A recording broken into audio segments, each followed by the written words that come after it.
Já, Luka, fyrstu viðbrögð eftir fallið? Þetta alltaf dapur, sko.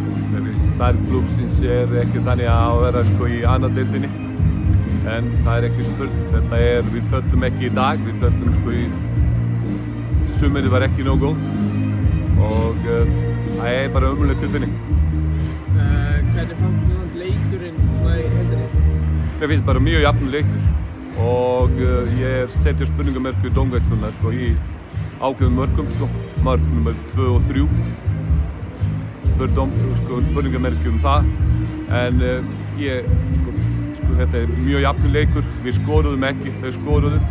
Og þetta lítur úrslitin mjög slæmur en leikurinn var langt frá því að vera slæmur. Ekki markmiðið á Haukum bara að fara beint aftur upp í einn kassa á næsta ári? Já, við verðum endurskoða okkur sko, alveg virkilega frá grunni hvernig við ætlum að byggja upp. Við þurfum að búa til einhverju venju sem klúbbur mun gefa sko, einhverju stöðuleika. En við verðum að setja saman allir sem í Haukum og ræða þetta saman og sjá til hvað gerum við. En það hellingu efni inn í félaginu, við erum með frábært annar flokk, frábært þriðja flokk og við erum að byggja í kringum þessa strákar. Sko. Ertu að segja raun og veru að liðið muni spila á yngri leikmönnum á næsta ári og því að sé gjarna borga þeim sem að spila í dag?